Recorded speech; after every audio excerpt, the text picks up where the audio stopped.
Hai guys, ketemu lagi sama aku yang akan menemani hari-harimu. Apa kabar kalian semua? Semoga kalian baik-baik saja ya. Kali ini saya akan membahas film The Good Doctor Season 3 episode 17, di mana kali ini kita diperlihatkan seorang pasien yang mengeluarkan hormon adrenalin yang sangat banyak saat berdiri. Penasaran dengan keseruannya? Oke, tanpa basa-basi, kita langsung bahas filmnya. Tapi video ini mengandung spoiler ya. Jika tidak keberatan dengan spoiler, tonton videonya sampai habis.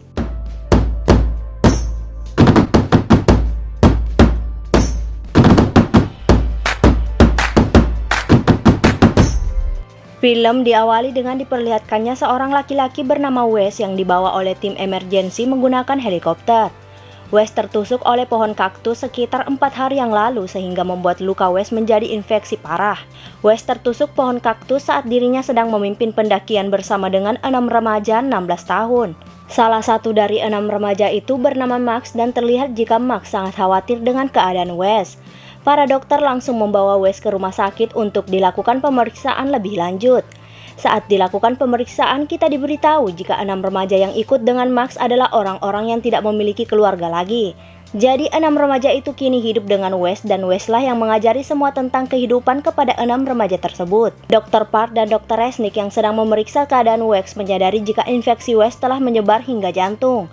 Para dokter yang mengetahui hal itu langsung membawa Wes agar dapat cepat dilakukan pembedahan. Saat dilakukan pembedahan ternyata banyak sekali bagian jantung dari Wes yang terkena infeksi. Para dokter memperbaiki jantung Wes semampunya, namun jantung Wes tetap akan cacat permanen dan tidak bisa lagi bekerja dengan semestinya. Pembedahan itu pun akhirnya selesai dan kini kita diperlihatkan Wes yang telah sadarkan diri. Para dokter menjelaskan semuanya kepada Wes jika kini jantung Wes sudah cacat permanen sehingga harus meminum obat seumur hidup Wes.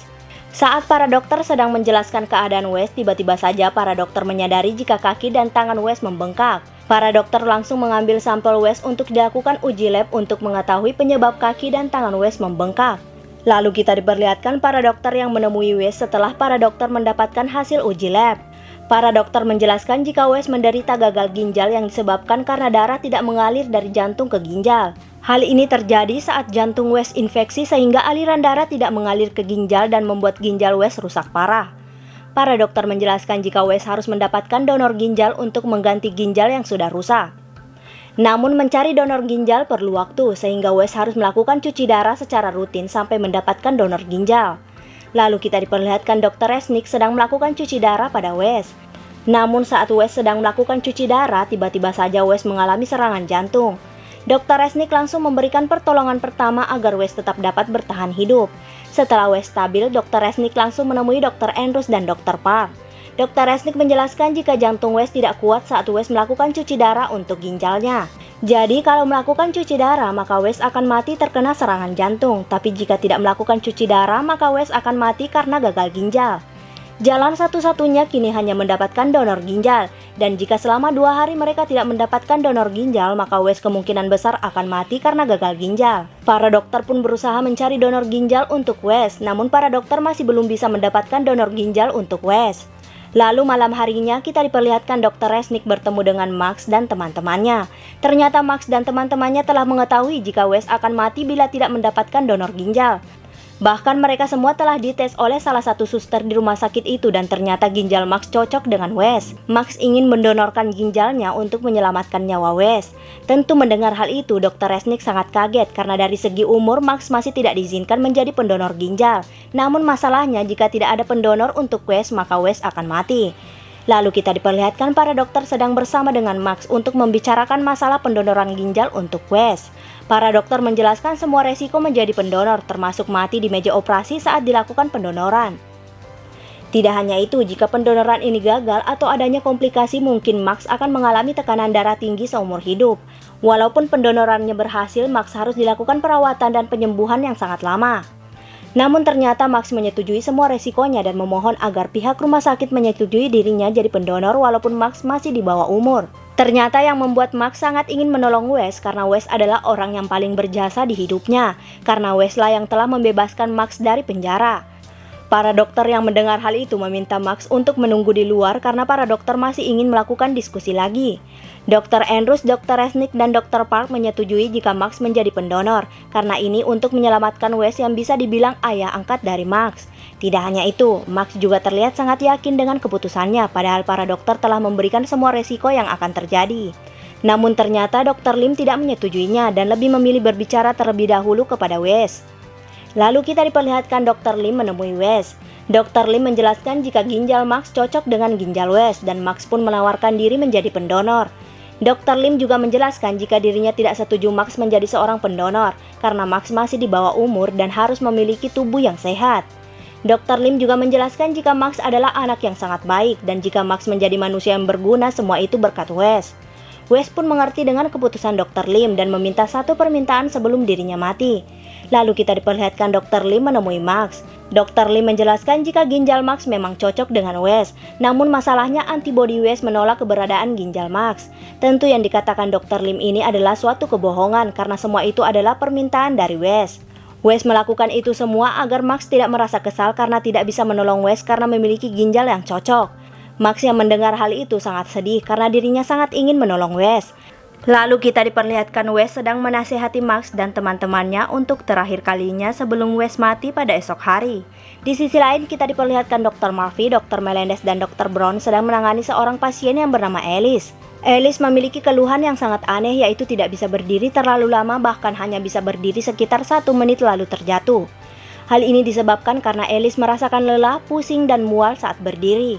Keluhan Alice ini dimulai saat 5 tahun lalu tepat setelah Alice melahirkan. Di sini juga diperlihatkan jika Alice sudah sering ke berbagai rumah sakit namun Alice mengaku tidak ada rumah sakit yang bisa mendiagnosa keluhannya. Lalu kita diperlihatkan para dokter sedang berusaha mencari tahu penyakit Alice sehingga membuat Alice sangat sulit untuk berdiri. Saat mereka sedang berdiskusi tiba-tiba saja Dr. Murphy menyadari sesuatu dan mengatakan jika Alice menderita penyakit hipotensi intrakarnial. Hipotensi intrakarnial adalah kebocoran pada cairan sumsum tulang belakang. Hal ini bisa terjadi karena adanya tekanan saat melahirkan. Namun pendapat Dr. Murphy ini harus dibuktikan dengan cara memasukkan cairan sumsum tulang belakang agar cairan sumsum tulang belakang menjadi lebih banyak. Jika yang dikatakan Dr. Murphy benar, maka perlahan keluhan Alice akan hilang. Namun jika yang dikatakan Dr. Murphy salah, maka cairan sumsum tulang belakang Alice akan menjadi sangat banyak dan membuat tekanan darah Alice meningkat dan bisa menimbulkan kematian. Dr. Melendez akhirnya menyetujui pendapat Dr. Murphy dan memberikan cairan sumsum tulang belakang kepada Alice karena mereka tidak memiliki pilihan lain lagi. Lalu kita diperlihatkan tekanan darah Alice meningkat setelah diberikan cairan sumsum tulang belakang sehingga dapat disimpulkan jika pendapat Dr. Murphy salah. Akhirnya para dokter menyedot kembali cairan sumsum tulang belakang Alice agar Alice kembali normal. Secara bersamaan suami Alice yang bernama Owen dan anak perempuannya yang bernama Ruby datang. Saat Alice sudah mulai stabil, Owen terlihat sangat kecewa dengan Alice karena Alice ternyata pergi ke rumah sakit tanpa memberitahu Owen. Tidak hanya itu, ternyata Alice juga berbohong kepada para dokter jika tidak ada rumah sakit yang bisa mendiagnosa penyakitnya. Ternyata berbagai rumah sakit telah menetapkan jika Alice menderita disfungsi otonom. Disfungsi otonom adalah sistem saraf yang tidak bekerja dengan baik sehingga membuat Alice merasa pusing saat berdiri. Namun Alice tidak mempercayai diagnosa tersebut karena menurut Alice pihak rumah sakit selalu mengatakan disfungsi otonom saat tidak mengetahui penyakit para pasien. Saat Alice dan Owen sedang berdebat, tiba-tiba saja Dr. Murphy menyadari sesuatu dan meminta agar Alice dilakukan CTI menyeluruh. Lalu kita diperlihatkan Dr. Murphy dan Dr. Brown sedang melakukan CTI pada Alice. Terlihat dari hasil CTI menunjukkan jika kelenjar adrenal Alice memproduksi hormon adrenalin secara berlebihan. Hal inilah yang membuat Alice merasa pusing saat berdiri karena hormon adrenalin dikeluarkan sangat besar. Lalu kita diperlihatkan para dokter sedang bersama Alice yang ditemani oleh Owen. Para dokter menjelaskan penyakit Alice, di mana kelenjar adrenal Alice mengeluarkan hormon adrenalin secara berlebihan. Satu-satunya cara untuk mengobati Alice dengan cara membuang kelenjar adrenal Alice sehingga Alice tidak akan memproduksi hormon adrenalin lagi. Jika kelenjar adrenal Alice dibuang, maka Alice akan dapat berdiri tanpa merasakan pusing. Namun masalahnya, jika kelenjar adrenalin Alice dibuang, maka Alice harus melakukan terapi seumur hidup. Tidak hanya itu, Alice juga akan mengalami tekanan darah tinggi, tulang yang rapuh, gangguan pencernaan, diabetes, dan juga bisa terjadi infeksi. Alice ternyata menyetujuinya dan ingin melakukan pengangkatan adrenal walaupun dengan berbagai macam efek samping. Owen tentu menolak hal itu karena menurut Owen yang dilakukan Alice saat ini sudah tidak masuk akal. Owen bahkan akan meninggalkan Alice jika Alice tetap ingin membuang kelenjar adrenalnya. Alice yang mendengar hal itu akhirnya mengurungkan niatnya karena dirinya tidak mau kehilangan Owen dan Ruby. Lalu kita diperlihatkan Dr. Murphy yang masih ingin Alice bisa berdiri sedang mencari cara untuk menyembuhkan Alice. Tak lama akhirnya Dr. Murphy menyadari sesuatu dan langsung menemui Alice yang terlihat sedang ingin pulang. Dr. Murphy menjelaskan Alice bisa disembuhkan tanpa harus membuang kelenjar adrenal. Jadi para dokter hanya akan membuang sebagian medula hiperplastik yang ada di kelenjar adrenal dan berfungsi khusus untuk memproduksi hormon adrenalin.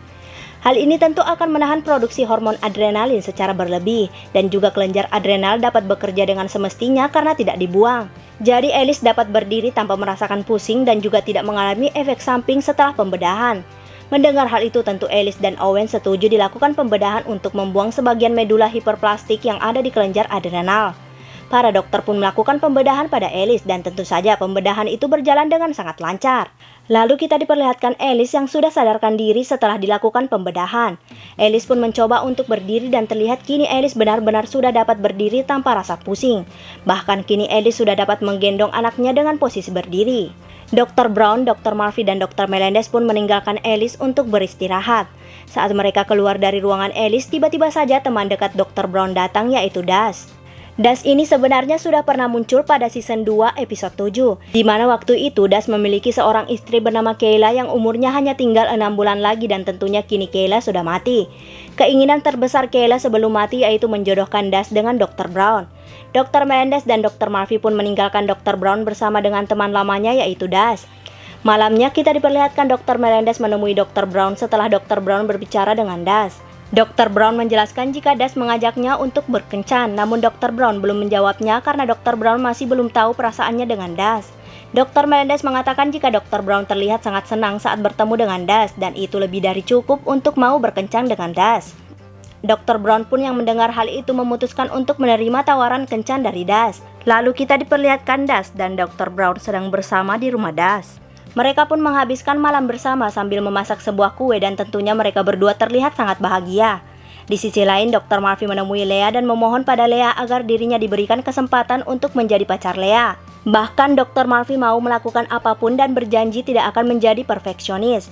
Namun Lea tetap kekeh dengan keputusannya jika dirinya tidak mau menjadi pacar Dr. Murphy. Bahkan Lea mengatakan jika Dr. Murphy memiliki keterbatasan yaitu autis sehingga membuat Dr. Murphy tidak bisa berubah menjadi tidak perfeksionis. Dr. Murphy yang terlihat kecewa dengan perkataan Lea langsung meninggalkan Lea dan film pun berakhir. Jika suka dengan channel ini mohon di subscribe, like, komen, dan share. Jika ada film yang ingin dibuatkan alurnya, komen aja. See you!